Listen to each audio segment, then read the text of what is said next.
Welcome to Washington in Focus. I'm your host, Tim Klauser, with the Center Square's Western Washington correspondent, Spencer Pauly, here to talk about the front runner in the Seattle mayoral election, with the election date 2 weeks or so away. Spencer, you talked to Katie Wilson, who said she herself kind of sees some strong parallels between her and the front runner in New York City, Zohran Mamdani.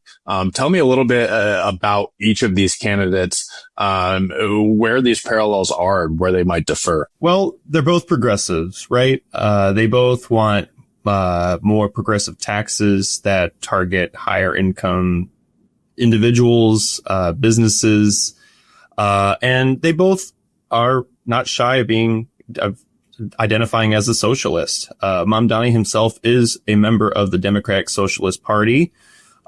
Katie Wilson, however, is not. And that was one of the questions I asked her, because I do see these parallels. So I asked her directly, I said, do you see similarities with Zohran Mamdani? And she says she does see strong parallels between the two. And she emphasized that Seattle mayoral race is nonpartisan. It's a nonpartisan position. So she says it's kind of odd to see these identity politics come into play here, but she doesn't shy away from being called a socialist. She says she can also see herself as a Democrat, but she is not aligned with the Democratic Socialist Party herself.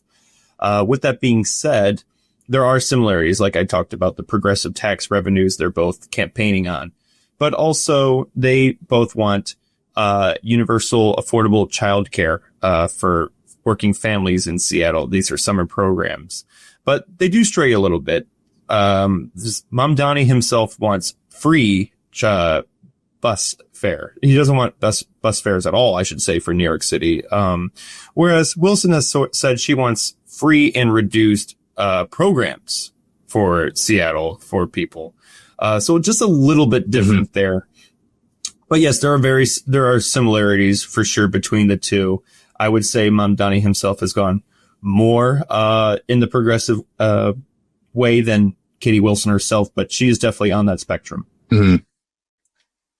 Yeah, that's kind of, you pointed it out there at the end. The difference that I've kind of seen between the two, at least in terms of campaign messages, is that when it comes to offering city services like public transit, the Mamdani campaign is very much about, these services, in their opinion, should be free to residents. Whereas Wilson kind of strays a little bit and says free and affordable. But in terms of both campaigns, that's the message they're pushing, is affordability. And I think that's kind of why we've seen them poll so well in the weeks and months leading up to the election, is that you have a lot of young people who particularly can't afford to buy a home or to live in these major metropolitan cities, and they're looking for some breathing room. But it also begs the question, when you're wanting to push affordability in these free or reduced service costs, it comes back.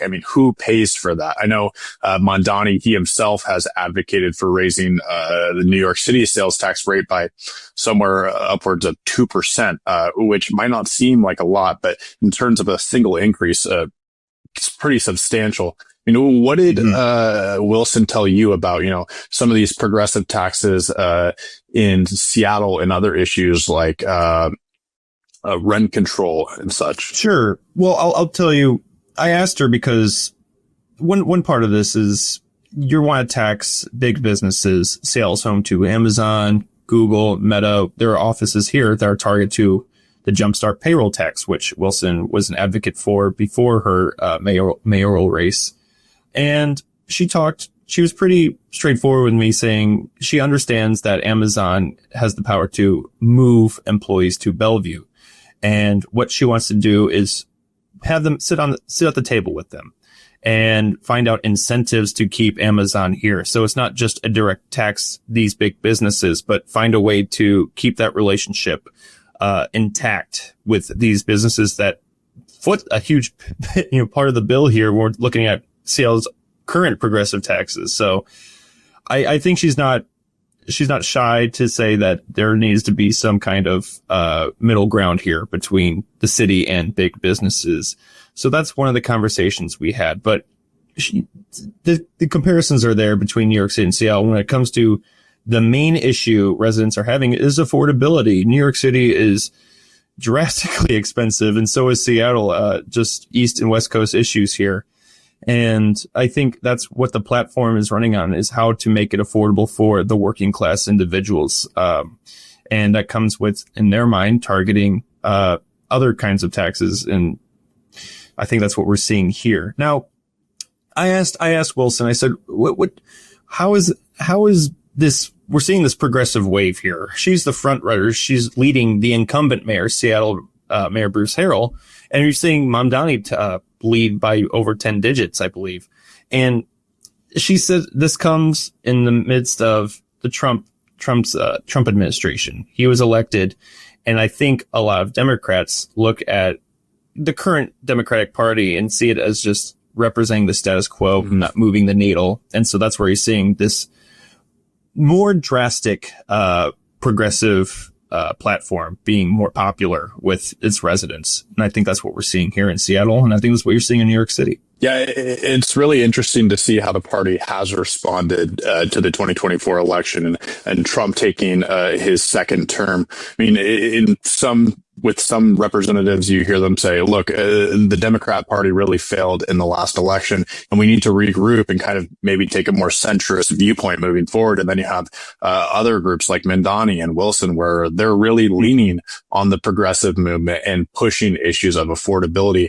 But I think it really does come back to, how much will this cost and how are they going to pay for that? And I've heard criticisms from Mayor Harrell himself mention that and saying, look, Wilson doesn't have experience managing this many thousands of city employees, a multi-billion-dollar budget. She doesn't have that experience that him and other candidates might have. I mean, did she speak on that experience from you to you? I know that she has formed these pretty substantial grassroots coalitions, but how does she see that playing into managing such a big budget?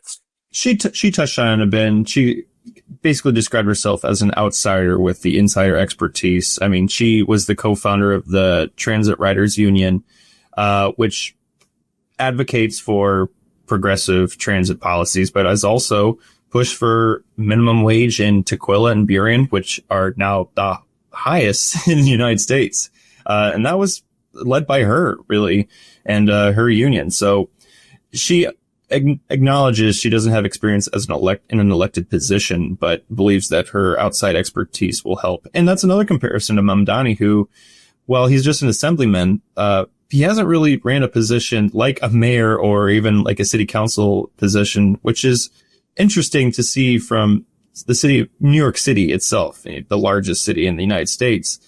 So that's another comparison there, I think. And another thing I thinking about, Tim, is they both have similar styles in running their campaign. I mean, a lot of social media posts, it seems like they're really utilizing social media well. And that's what Wilson's doing. Her social media page is just full of just eye-catching videos, I guess is the best way to say that. I think you're seeing that with Mamdani's as well. And I think that's another similarity we're seeing, is how social media can really influence a campaign's trajectory going into the general election here. Seattle and in New York City, another major factor in voters' decisions, other than affordability, is public safety. I know the city of Seattle has made somewhat strides in recent months in terms of taking care of some crime downtown. But can you kind of speak a little bit as to where the two align or differ in terms of approaching public safety and how to mitigate crime? It's pretty similar. Both have had comments during the 2020 George Floyd protest that they have kind of backed off on since then. But Mamdani has shifted his platform on public safety to say he wants to retain the current staffing levels at NYPD and form an entirely new department that would basically help with, let's say, behavioral health needs on site. And that's his platform. And Katie Wilson, to her credit, she has changed it to saying she wants to continue the hiring process for Seattle Police Department, get it to adequate staffing levels, but has said she wants to continue to improve the Harrell administration's enforced care department, which basically does that. They have behavioral health professionals come on scene, and they are assisted by a police officer, but they have the expertise, I think, to maybe help these people who are having a mental health crisis on the streets. And that's just this new progressive way of handling these issues that we're seeing in big cities, where I think you're seeing a more prominent homelessness issue, but also public drug use. And that's, I think, the way these cities are going to handle it in the future. Now, this, like I just said, this is something that was administered by the Harrell administration. So whether or not it's Wilson or Bruce Harrell who is reelected, I think you will continue to see that care department more fledged out in the future. Yeah, interesting to see her kind of leaning on Harrell's initiative in her own approach to public safety. But that is something that I've heard a lot of support for in recent months and years, is these kind of co-responder programs where you have behavioral health experts responding to certain incidents with a police officer, kind of the double-edged sword approach. But I think, as we're seeing, those statements in 2020 that Wilson and a lot of other political candidates across the country made in supporting the defunding of police, it is kind of a sore spot that's kind of sticking with them in this election, and definitely will be interesting to see how it plays out in the results, though. It looks like Wilson and Mamdani both have a sizable lead over the incumbents, especially in New York, with Mayor Eric Adams recently dropping out of the election there. But something we'll continue to keep our eyes on as you cover it in Seattle, Spencer, and our other reporters cover it on the East Coast. But appreciate you writing the story. And for any of our readers hoping to catch more of Spencer's content, you can catch it at thecentersquare.com. But otherwise, thank you for joining us for another episode of Washington in Focus.